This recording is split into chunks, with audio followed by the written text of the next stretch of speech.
سڵاو ئیبن تەیمیە کێیە؟ بۆچی تازە لە کوردستاندا ناوی ئیبن تەیمیە دەردەکەوێت و قسەی لەسەر دەکرێت لە کاتێکە زیاد لە 700 ساڵە خۆی وەفاتی کردووە؟ ڕاستە ئیسلامی سیاسی و سەلەفی ئەم ناوە بەکاردێنن بۆ شەرعیەتدان بەکارە تیرۆریستیەکانیان؟ بینەرماندن. ئیبن تەیمیە لە نێوان یار و نەیارەکانیدا لە نێوان بەرهەمەکانی تایبەت بە شەرع و فەلسەفە و زانست و فتواکانیدا هەر لە سەردەمی خۆیەوە تاکو ئێستا کەسایەتێکی جێگەی مشتومڕ بووە.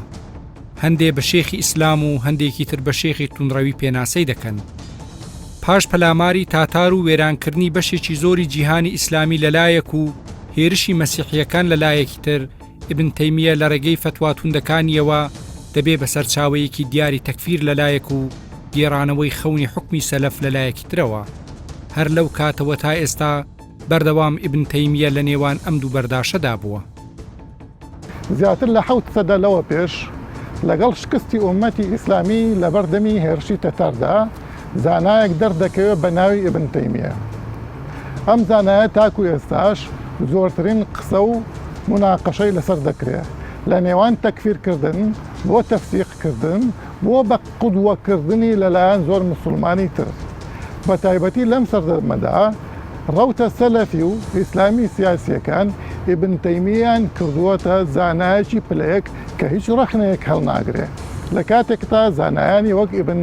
حەجەری عەسقەلانی و ئیبن حەجەری هەیتەمی و چەندین زانای تر تەنانەت تەکفیری ئیبن تەیمیەشیان کردووە لە ڕووی عەقیدەوە.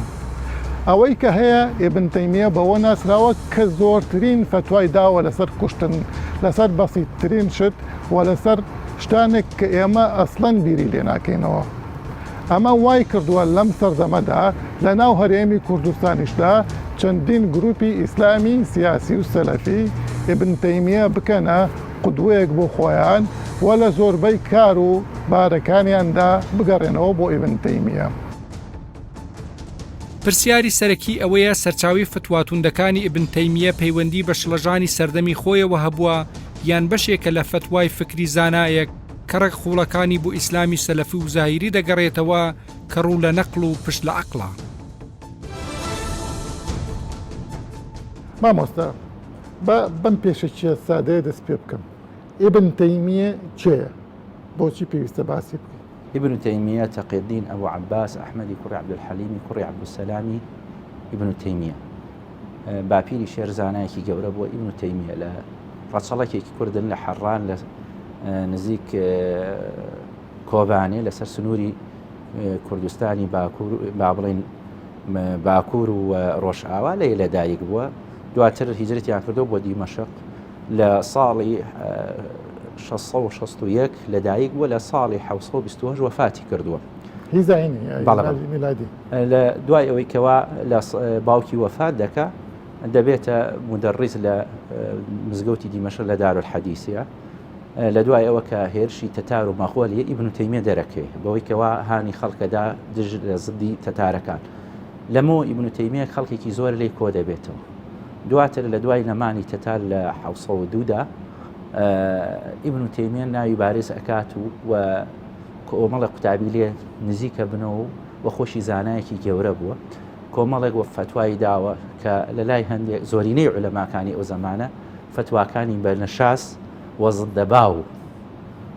هەژمار کراوە. بەمەوە میحنەتێکی زۆری دیوە زیاتر لە 6 جار سجن کراوە، جارێکیش تەبعید کراوە بۆ ئەسکەندەریە. دەست خۆش. مامۆستا لە ئێستاە ئەم زانایە کە بەڕێزت باسە کرد جەدەلێکی زۆر دروستەکە لە ناو ئەوساڵی ئیسلامیە بەگشتی. بەڵام ئەوەی تێبینیەکرێ من ئەمەوێت کە تیشتی بخەمە سەر ئەو فتوانەیە کە خەڵک پێڵێن فتوای خوێڕشتن. ئیبن تەیمیە لەلایەن دوژمنەکانی بۆ تاوان بارەکرێت کە لەسەر بەسیتترین شت فتوای خوێنڕشتنی خەڵکی داوە بڵین جیهادیەکانیش بە زۆری پشتە بەستن بە فتواکانی و بۆ کوشتنی خەڵکەکان بە هەردوو معناکە. پێت وایە ئەمە بووە بێ و لە چووە وایەیان؟ ئیبن تەیمیە چونکە زانایەکی گەورە بووە کۆمەڵە زانستی شەرعی ئەو کاتەی علومی ئالی و علومی عەقلی و نەقلی لە بەردەسا بووە و زەمانەکەشی زەمانێک بووە کە زەمانی زانست و عیلم و عولەما بووە و مشهور بووە لە زمانی ئەودا کە ئیبن تەیمیە لە دوای نەمانی ئەبێم حقیقەتە بڵێ لە دوای نەمانی معتەزیلە بەدەستی فەخری ڕازی کە فەخری ڕازی سەدەمی ئەوانی کەوا عەقڵانی بوون لە ئەهلی سونە و جەماعەت زۆر بەرامباری مەذهەبە عەقڵەکان بوون کە خەریب و ئیسلامیان لە ڕاڕەوی خۆ دەرەیەدا. لە دوای نەمانی ئەوان و زەمانی ئەوان ئیبن تەیمیە کە هاتە سەر سفرەی حازری دیکە ئەمە خەڵک کۆمەڵێک مەشغوڵە بە تاعەت و زیکر و تەسەوف و فیقه و هەندێک شتێ ئیبن تەیمیە بە زمانێکی تیش کەوتە زەمکردنی تەواوی ئەو فیرەق و گروپانی فیرەق وەکو ئەشاعیرە وەکو ماتروودیە کە لەو کاتەیە نفوزیان هەبوو وەکو مەذهبەکان صاحب مەذهبەکان ئەشاعیرە و ماتوریدی هەر ئەهلی کەلام بوون و ئەهلی کەلام یانی ئەهلی سونەن بەڵام ئەوەندەی هەیە لەگەڵ بە عەقلیش خزمەتی ئیسلامیان کردووە یعنی زۆرینی ئەو مەسائل کوشتنی ئەوانەشی داوە بەڵێ چونکە ئەڵێت من لم يقل إن الله فوق سماواته على عرشه فإنه يستتاب فإن تاب وإلا قتل مجموعي فتاوى يعني أوي ونيوت خوالة عرش ودانش ولا كرسيك وأمش خوي مسأليك كمسألة تسيم كابن تيمية بيوي برجسته كردني خوالة شكلك بله شكلك هرچنا أو بيوا أو شكلك خدا هيتي وكم شكلاني ترنية باش دواتر اگر درفتها بمسألة تقسيم التوحيد ومعنى ليدا فقريك دانا وقت كتوحيد أسماء وصفاته يبلغ أسماء وصفاتاني هاتوا لقرآن والسنة تهر لايقة بخداوة غير خدا باخوا جسمي هي بلا ماكو جسم مكاني ترنيه بيزناك تحيزي هبي ومكاني هبي وجيغي هبي ام جورش داني تو او تقسيم شي كليه دروس كردوه يا داينا ويا خويا كم كذبوا كم تقسيم توحيد اسماء وصفات يعني بلا توحيدي اسماء وصفاتك ويستوتي ام يني خوي بي بعد بوشكا بس ما مساواه عقيده بلا اويك ابين زي وخلق باسيك او لك كتبها هي بون نمونه لەسەر کەسێک کە دەنگی بە بسم الله الرحمن الرحیم بەرزەکاتەوە لە نوێژە کە شتێکی زۆر سادەیە ئەڵێ یوستەتا پێ وترێ وا مەکە ئەوە بیت ئەگەر کردی ئەکوژرێ ڕاستە بێ زۆر بەسیط یعنی دەبێ ئەمە ئەو ڕاستکەینەوە چونکە ئیبن تەیمیە ئەڵێ هەر کەسێەوە بزانێ ئەمە دینی خوددایە واجبە ئیستیتابەی لێ ئەکرێ ئەگەر نەوەکرد ئەکوژرێ ئەوە قسەکەی ئەو هایە نەک هەر بڵێ هەر کەسێت بسم الله کرد بە ئاشکرا و نەک بسم الله مەبەست پێی نیەتە نیەت بە ئاشکراوەی کە شافعیەکان ئەڵێن نیەتم هەیە چوارکان نوێژینەوە ڕۆ بەزۆرە بسم الله لە ئەوڵی فاتیحەیە مامۆستا نەمزانی ئەوە بێ وازانم جەهرە بە نیەت جەهرە بە نیەت یعنی وەکەوە نیەت بە جەهری ئەڵێت کە بسم الله مەذهبێکەوە بڕوا ناکەم چێتەوە تەفاصیلەوە بەڵام مەقصودی ئەوەیە جەهر بە ئەوەیە هەمان کات حەنابیلەکان وەکو ئیبن قودامەی مەقدیسی پێی وایە کە جەهر بە نیەت سنەتە مستحبە لای ئەو بەڵام مەقصودمە ئیبن تەیمیە لێرەدا ئەڵێ ئەگەر بە دینی خوای بزانێ و بە شریعەتی بزانێ و بزانێ واجبە ئیستیتابەی لێکرێ و ئەکوژرێت جا بینەوە سەر بۆچی ئیبن تەیمیە استفادەی لێکراوە ئیبن تەیمیە چونکە زمانێکی زۆر تیژی هەبووە بمبورە مەبەست چێ ئیستیفادەی لێکراوە چێ ئیستیفادەی لێکردووە ئیبن تەیمیە خۆی مەدرسەیەکی نەبووە مەدرسەیەکی فیکری دانەمەزراندووە باشە مەحسوب بووە لەسەر حەنابیلەکان باش هرچنە غير معتمدي مذهب إمام أحمد فتوای داوە لە چەندان جێگا لاشیاوە لە مەذهبی ئیمام ئەحمەد بەڵام ئیبن تەیمیە فەقیهێکی حەنبەلی ناسراوە يعني أصولي منهجي حنبلي هو حنبلي بۆ بەڵێ ڕاستە ئەو بس حنبليەکان هەر تند و مێشک گوشکن يعني لە حنبليەکانش دەقلانە خۆی ئیبن جەوزی ڕەزا و ڕەحمەتی خوای لە یەکە پێش ئیبن تەیمیە بووە ئەو زۆر جوان واضحێک کاتەوە حەنابیلە دوو بەش بوون بەشێکیان هەبوو بەلای حەشەویە چوونەوە بەشێکیان هەبوو ئەوانەی سەلەف بوون لەسەر مەنهەجی ئیمام ئەحمەد بوون ئیمام ئەحمەد کە بەرامبەری معتەزیلە وەستایەوە و ئەهلی تەفیوض بوو کە فەرمووە ئاەتانە ئەبێ هیچ تەفسیرێکی شتێکی کرێ و بیخوێنەوە چۆن هاتووە بەڵام هەندێک حەشەوی ئیستفادەیان کرد لە ئیمام ئەحمەد وتیان ئیمام ئەحمەد عەقیدەی وا بۆ خوا جسمی هەیە قاچی هەیە دەستی هەیە بۆیە ئەمانە هەر تون بوون زمانیان تون بوون بڕیان بەنجاز نەبوو لە قورئانە ئەم نەوعە هەبوو لە ناو حەنبەلیەکان بابگەڕێنەوە سەر ئیبن تەیمیە فەرمووت ئیستیفادەی لێکراوە بەڵێ ئیستیفادەی لێکراوە چێ ئیستیفادەی لێکردو و چۆن ئیبن تەیمیە وەختێک وەفاتی کردووە لە ساڵی 1928 لە دوایەوە کە ئیبن قەیم هاتووە لە هەندێک کتێبا باسی کردووە ئیتر وەکو تابعێکی تایبەتی نەبووە کە پیام درێمە مەذهبی ئیبن تەیمیە هەرچەندە خۆشی پێی وا بۆکو ئیبن حەجەری عەسقەلانی باسی ئەکا لە الدورر الکامینەیە لە هەندێک زانای زمانی خۆیان پێی وا بۆ خۆی مجتەهید بووە بەڵام مەذهبێکی مستەقیلی نەبووە بەڵام دەبینین لە کاتی هاتنی بەریتانیا و ئیستیعماریەتی بەریتانیا لە هندستان دەهلەویەکان عەبدوڵڵای دەهلی و ئەوانە بەرامبەری ئینگلیزەکان لە فتواکانی ئیبن تەیمیە زڵدی ئینگلیزەکان ئیسفادەیان کرد لە حرەکەی خۆیان حرەکە وەتەنیەکەیان کە هەیان بوو بۆ ڕێزگارکردنی هندستان. بەڵام لە پێچەوانە لە عەرەبستانی سعودیە محەممەدی کوڕی عەبدولوەهاب لەگەڵ پاشاکانی دەرعیە و کاتێک کە هەبوون لە نەجدا هاتن فتواکانی ئیبن تەیمیان بەرجەستە کرد و چەندەها ڕیسالەی نووسی محەممەدی کوڕی عەبدولوەهاب ئەساسی دانانی ڕیسالەکەی هەموو لەسەر ئەو تەقسیمی تەوحیدی ئیبن تەیمیە و تەکفیری ئەهلی سۆفیە و بۆی کەوا زڵدی دەوڵەتی عوسمانی بەکاری بهێنێ بۆ داپچڕاندنی مەکە و مەدینە. دەوڵەتی عوسمانی زیاتر بەلای تەسەوف بەلای تەسەوف بوو. مامۆستا بالمناسبە من کتێبێک پەیامێکی مەلیک یا محەممەد کوڕ عەبدولوەهاب خۆیەتی بۆ دەوڵەتی عوسمانی سوڵتان داوای لێ ئەکا کە بێن قسە بکەن دەڵێ ئێمە چۆن لەگەڵ ئێوە قساکەن کە ئێوە کافر و مشرکن و هەر ئەبێت لە ناو ببرێن. یعنی ئەمە چ عەقڵێکە. بەڵێ ئیسفادەی لەوە کردووە کە ئیبن تەیمیە مەسەلەن بڕوای بۆ هەر کەسێک تەوەسولکە بە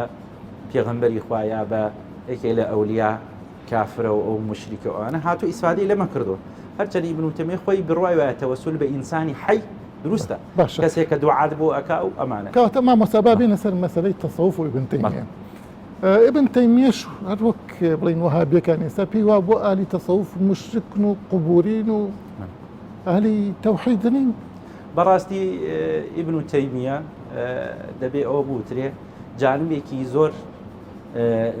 شاراوەی هەیە کە کەم کەس دەرکی پێ دەکات. ئەویش ئەوەیەکەوە ئیبن تەیمیە وەکو مەذهبی حەنەفی بووە وەکو ڕوحیەتی ئەهلی حەنبەلی بووە عەفوکە وەکو ڕوحیەتیش ڕوحی تەسەوفی تێدا بووە. مەسەلەن ئەم زانایە ئیبن تەیمیە سۆفیە ئەمە هاتووە لە قەولی ئیبن تەیمیە خۆی لە مەجموعەی فەتاوە کتێبەکانی خۆی چەندەها عیبارەتی هێناوە کە ئیبن تەیمیە وەصفی تعریفی تەسەوفی کردووە باسی زوهدی کردووە باسی قەناعەتی کردووە باسی ئەوەی کردووە تەسەوف کە چەندێ پاکە هەر کەس ئەڵێ هەر کەسێ مەسلەکی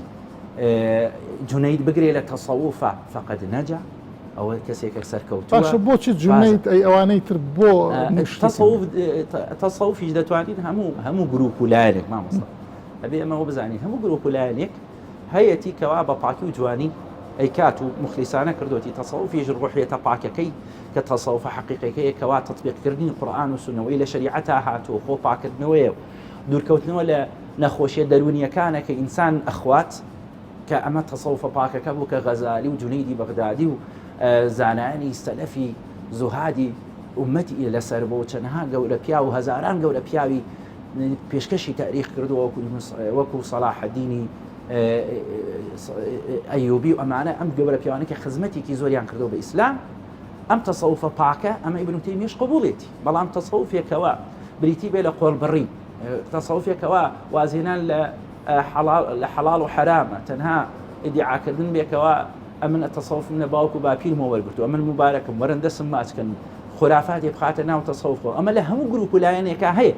خواردن یعنی تەسەوف کەیتە شیعاریە بۆ خواردن و بۆ گێلاندنی خەڵق و بۆ پارە پەیاکردن و مەزەری پارە ئیبن تەیمیە زڵدی ئەمە بووە. زۆر باشە. بەڵام لەگەڵ ئەوەش ئیبن تەیمیە نەوەستاوە لەو زانایانە بۆ کە جورئەتی هەبووە لە قسەکردن خۆی مەشغوڵ نەکردەوە بە تەویلی ئیبن عەرەبی و کافری کردووە بە تەویلی حەلاج و کافری کردووە. ئەمە بۆی وا دەری خستووە کە ئیبن تەیمیە حەلاج و سەهرەوەردی و با بڵێن ئیبن عەرەبی و ئەبوو یەزید ئەوانە تەکفیری هەموو ئەکا یعنی هەرچی لەسەرەوە مەنهەجە بێ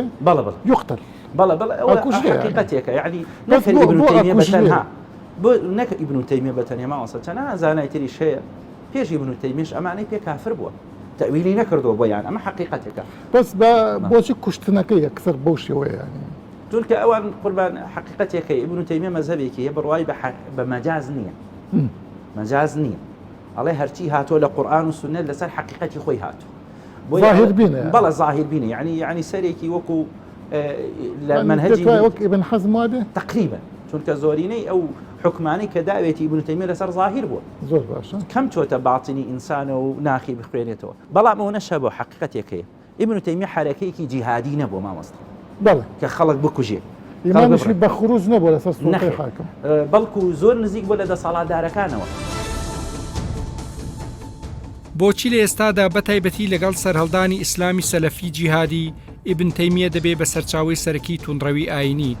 چی سەردەمی ئێمە و سەردەمی ئیبن تەیمیە بەیەکەوە دەبەستێتەوە و لە بنەڕەتدا فتواتوندەکانی ئەو و حکمی مەدەنی لەکوێدا بەیەک دەگەن. مامۆستا ئیبن تەیمیە ئەم ناوە کە زۆر قەبەک کراوە تا چەند ساڵێک لەوە پێش لە کوردستانە لە ناو کوردەواریە ناوی نەبوو. ئێستا بۆ تەقیوەتەوە لە ناو ئێمەشە هەیە. طبعا ئیبن تەیمیە یەکێکە لەو کەسایەتیانی کە لەم دوانەیە زۆرترین قسەی لەسەر کراوە، بە تایبەتی دوای باڵێن بڵاوبوون و زیاتر بەکارهێنانی سوشیال میدیا و هەروەها هاتنی داعش و ئەمانە. بەڵام لە کاتی خۆشیە هەر ئیبن تەیمیەش کەسایەتیە بۆ کە جێگەی مشتومڕێکی زۆر بووە لە کوردستانە لە دوای هاتنی ئیسلامی سیاسی زیاتر برەو بە ئیبن تەیمیە. ئیسلامی سیاسی یا سەلەفی زۆر ئیسلامی سیاسی سەلەفیش لەگەڵیا یعنی پێمان وانە بێ ئەوە سەلەفەکان بەتەنیا تەبەنای ئەفکار و فتاوا و بۆ چوونەکانی ئیبن تەیمیان کردووە. ئیخوان وەکو فکرێکە بەخۆیە لە فکرێکی میانڕەوە کە ئیسلامی سیاسی ئیخوانەکان تەبەنایان کردووە،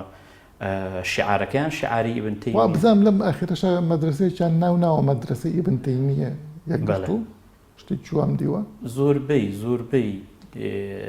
تەنزیمە جیهادیەکان فرقەیەکیان هەیە، معسکەرێکیان هەیە بە ناوی ئیبن تەیمیە. ئیسلامی سیاسی ژۆی کە خۆی ناوزە دەکا بۆی کە میانڕەوە بە هەمان شێوە زۆر احتیاطیە بەلایەنە زۆر ئاساییە کە مەدرسەی. مامۆستا ئەوەی کە بە زۆری ئیبن تەیمی پێت تاوانبارێک هەیە، خەریکن ناوبەند شێخی خوێن ڕێژ یا شێخی خوێن، ئەوەیە کە فتوای زۆر بە ئاسانی هەیە لەسەر کوشتن. ئەمە چۆن تێی بڕوانین؟ طبعا ئێمە کە قسە لەسەر ئیبن تەیمیەکەین قسە لەسەر بەرهەمەکانێکین، قسە لەسەر کتێبەکانێکین. یعنی ئێستا لە کوردستانی ئێمەیە ئیبن تەیمی حزوری هەیە لە ڕێگەی کتێبەکانی و لە ڕێگەی بیر و بۆ چوونەکانیەوە کە لە ناو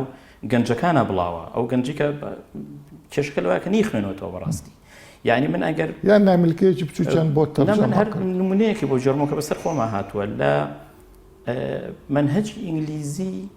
ئیعدادیەیە بابەتێک هەیە لەسەر هەسارەکان. ئەوەم شەرح کرد کە زەوی خڕۆ بە دەوری گۆی زیاد سوورەتەوە تا لە بێکم دەستی هەڵبڕی وتی مامۆستا ئازانی ئیبن تەیمیە فتوای هەیە کە زەوی خڕە لە ناو پۆلەکە لە ناو مەکتەبەکە ئیبن تەیمیە وجودی هەیە. گەنجێکی 16 ساڵ کە لە ژیانی ئیبن تەیمی نەخوێن لەکوێی بیستووە لە گەنجێکی تری بیستووە کە لەوانە 2-3 ساڵ لە خۆی گەورەتر بێ و لەکوێی بیستووە لە یەکێک لەم کەسایەتی سەلەفیانی کە لە وڵاتەیە یاخود لەو کەناڵانەی کە هەیە. لەبەرەوە ئیبن تەیمیە وجودی هەیە لە ناومانە. کێشەکە لەوایە ئیبن تەیمیە چەندەها کتێبی هەیە، چەندەها بەرهەمی هەیە. بەرهەمی هەیە باسی ئەسما و سیفاتەکە، بەرهەمی هەیە باسی مەنتیقەکە، بەرهەمی هەیە باسی فەیلسوفەکانەکە. لە هەموو ئەمانەیە ئیسلامی سیاسی و سەلەفیەکان زیاتر عاشقن بە فتواکانی، فتوای کوشتنەکان، فتواکانی بە تایبەتی فتوای کوشتنەکانی کە 428 فتوای کوشتنی هەیە لەژێر ناونیشانی یوستەتاب و ئیلا قوتی. داوای لێکێ و کەسە تۆبە بکە ئەگەر تۆبەی نەکرد ئەی کوشی. دیارترین ئەو فتوانی کە باس لە کوشتنەکە لەسەر شتی بەسیط وەکچی ینی فتوایەکی زۆر سەیری هەیە لەسەر نیەت ئەلیجهار بالنیە. نیەت هێنا کەسێکە چێ نوێژەکات لە مزگەوتە نیەتە هێنێ لە دوای ئیمامەکە کە بە جەماعەت نوێژەکان نیەتمە 4 ڕکات نوێژی فەرزی ئەم نیوەڕۆیە بکەم. ئیبن تەیمیە لە ئەگەر ئەو کەسە بە دەنگی بەرز نیەتی هێنا تەمەن ئەمە لە بۆی شتەکە وازح بێ و سەرچاوەکەی بڵین لە مەسئلەی 59 لە جوزئی دووەمیاتی فتاوە بەڵێ فەتا مەجموعی فتاوە هەر کەسێ بە دەنگی بەرز نیەتی هێنا بۆ نوێش ئەوە ئەبێ پێی بڵێ تۆبە بکە، ئەگەر تۆبەی نەکرد قوتیل ئەبێ بکوشتێ. یعنی ئەمە شتێکی سەیرە نوێژنەکەر هەر هیچ پێویست ناکە. ئیبن تەیمیە تەنانەت ئەگەر تۆ نوێژی بەیانی و لە کاتێکا کرد کە دنیا ڕووناک بۆەوە یوستەتا بۆی لا قوتی لەبێ بکوشتەی ئەگەر تۆ بنەکە ئەگەر بەردەوامی لەسەرەوە. ئیبن تەیمیە پێی وایە ئەگەر ماڵە بە تەنیش مزگەوتەوە بێ نوێژە جەماعەتەکان یان نەک تەنیش نزیک بێ نوێژە جەماعەتەکانی هەمووی لەو مزگەوتە نەکەی بێ بکوشتیت هەر لەسەر ئەوەی لەو مزگەوتە لەو مزگەوتە نوێژە نەکردووە. زۆر کەسەن ئیبن تەیمیە مجەسیمەیە کە چی خۆی لەگەڵ ئەوەشە ئەوە تۆخەکاتەوە پێم وایە کە کەسێک باوەڕی بۆ نەبێت کە خوا لە ئاسمانەوە لەسەر ئەڕژ دانیشتووە ئەویش ئەکوژێ. بەڵێ بە تەئکید یەکێ لە کێشەکانی ئیبن تەیمیە لەگەڵ زۆرێک لە زاناکانی سەردەمی خۆی و دوای خۆی لەوانە ئیبن حەجەری ئەسقەلانی، ئیبن حەجەری هەیتەمی، ئەبوو حەسەنی سەبکی ئەمانە هەموو کێشیان بە زۆری لەگەڵەوە هەیە کە ئەو پێی وایە خوا وەکو ئێمە دەستی هەیە وەکو ئێمە دەموچاوی هەیە و لەسەر عەرش دانیشتووە و هەر کەسێ پێی وابێ وانە ئەبێ بکوژرێ یان ئێمە مزیل لەم کەسە يعني مثلا أشعرية كان أران نالن خوا دستي أران دستي قدرتي دەستی قدرت وەڵا لسر أشعرية كان طبعا كوجري لەکێشەی بەپێی ئیبن تەیمیە دورزی نەسیری ئیسماعیلی شیعە هەندێک جار قسەی لەسەر ئەشعریەکان کردووە معتەزیلە صوفی. ئەمانە بەڵێ سۆفیەکان ئەمانە هەر هەمویان ئەبێ بکوژرێن ینی عەفو کاک سۆران ئەگەر لەسەر فتواکان و لەسەر بیر و بۆچوونەکانی ئیبن تەیمیە بڕۆین بە هیچ شێوەیە دەوڵەتێک دروست ناوێت بە ناوی دەوڵەتی مواتەن و هاوڵاتی دەوڵەتی مواتەنە ئەبێت دورزی تایە مواتین بێت شیعەتیان مواتین بێت بە تایبەتی لە وڵاتی ئیسلامەکانە هەر وڵاتێکمان نییە ئەمانیتیانە بێت بس خۆ لە وڵاتە هەنا هەبوون و نەشکوژراون وانە ینی لەکوێ بڵین لە تاریخی ئیسلام ئەوانان هەبوون هەبوون بەڵێ نەکوژراون بازیان جزیان لێ وەرگیراوە بازی لەبەرەوە فکری ئیبن تەیمی شتێکی سەیری ئیبن تەیمیە لەوەیە کە ئیبن تەیمیە مرتدی پێخراپترە لە کافری ئەسڵی مرتدی پێخراپترە یعنی کەسێک کە بەلای ئەو مرتد چییە مرتدە و کەسەیە کە نوێژەکان لە کاتی خۆیان ناکە یاخود هەر نوێژ ناکە زەکات نایە حەج نایە ئەمانە مرتدن بەنسبەتەوە ئەو پێی وایە ئەمانە خەتەرترن لە چێ لە کەسێک کە یەهودیە یا مەسیحەیەکە کە مرتدەکە یەکسەرە کوژرێت بەڵێ مرتدەکە یەکسەرە کوژرێ ژواڵێ ئەڵێ یەکسەر بیکوژیت مەسەلەی جزیە نییە لەگەڵ مرتدە ئەمە لەکوێ ئەمە چۆن لەم سەردەمای ئیسفادی لێکراوە گروپە تۆندڕەوەکان خەڵک پرسیارەکەەوە بۆ داعش ناچێت لەگەڵ یەهودا شەڕکە ئاخر لەسەر ئەم فکرەیە لەبەرەوەی کە ئەم مجتەمەعی ئیسلامیانی کە ئێستا هەیە بە پێی بیر و بۆچوونی ئیبن تەیمیە هەمومان کافرین هەمومانە بێ بکوژرێن و داعشیش پێی وا بووە بۆیە داعش ناکاتە ئیسرائیل دڕۆکاتە مووسڵ سعید حەوا و چێ و چی هەموو ئەم کۆمەلگانیان پێ مرتدە حتا ئەبوو عەلای مەودودی بەڵێ هەمووانە لەسەر نەهج و مەنهج و فکر و بۆچوونەکانی ئیبن تەیمیان سەید قوتب لە معالم في الطريقة لكوتاي معالم في الطريقة هذا هو الطريقة التي علي أمر رجعي أمر رجعي كفرش كراوة بخوين بيسكو بروسك أوري لي ميرو بيا برو باب كشري شعرك أخي أنت حر بلى يعني لا بيناسكي حسن بنايا بو إخوان الله شيء يش لا بيناسك سيد مستمركي كتيك الله يزور عجيبة نالي دعوة سلفية ابن تيمية بيشك لواني كداوي قرانو بو سلفك داوای گەڕانەوەی خلافەت ئەکا ئەو لە سەردەمێک هاتووە کۆتایی خلافەتی ئیسلامی بووە کە ئەمەش بخۆی کێشەیەکی گەوریانی ئامڕۆ هەموو ئەوانی کە داوای گەڕانەوەی خلافەت دەکەن کە ئاخر خلافەتی ئیسلامیە هەموو لەسەر نەهجی ئیبن تەیمیەن کێشەکە لەوەیە کاک سۆران ئەمڕۆ ئیسلامی سیاسی وهم بە گەنجە فرۆشێتەوە وهمی خلافەت وا پیشان ئەیە کە خلافەتی ئیسلامی خلافەتێ بووە هەرکە گەڕایەوە دنیا بێ بە شامی شەریف دنیا بێ بە بەهەشت لە کاتێکەوانە لە کۆی لە 1632 خلافەتی ئیسلامی هەبووە لە ئەبوبەکری سدیقەوە هەتاکو عەبدولحەمیدی دووەم 1924 نزیکەی 1290 ساڵ خلافەتی ئیسلامی هەبووە 95 خەلیفە هەبووە لەم 95 تەنها 5 گیان قسەی من و جەنابە نییە قسەی مولحیدێک نییە قسەی تاریخی ئیسلامیە قسەی موسڵمانەکانە 5 گیان ڕاشد بوون ئەوش سید قوتب لەبارەی عوسمانی کوڕی عەفانەوە ئەوەی کە من خوێندومەتەوە ئەڵێ عوسمانی کوڕی عەفان انقطاع يعني خليفي راشد نییە ڕاست ئەو بەنەس ئەوڵێ عومەری کوڕی عەبدولعەزیزیان تێکردووە عەلی کوڕی ئەبی طالب خەلیفەی سێمە خەلیفەی چوارەم خەلیفەی سێمی راشد ئیبن تەیمیە کێشەی هەیە لەگەڵ ئیمامی عەلیە کێشەی زۆر لەگەڵیە یعنی لە کۆی 1292 ساڵ 30 ساڵ خلافەتی ڕاشد هەبووە کێشەکە لەوایە بەعزێ گەڵێن فتواکانی ئیبن تەیمیە ڕەتفعل بووە لەبەر هاتنی تەتار بەڵام وانییە فتواکانی پەیوەندی نیە بە تەتارەوە فتواکانی پەیوەندە بە موسڵمانێکی موسڵمانەوە خواست و سەرچاوی فکری ئیبن تەیمیە هەرچی بێت نەیتوانیوە لە چوارچێوەی گوتاری زاڵی دەسەڵاتی سیاسی دەربازی بێت و هەر بۆیە ئەویش بووە بە بەشێک لە ململانەی ئاینی لەسەر دەسەڵات و بۆ دەسەڵات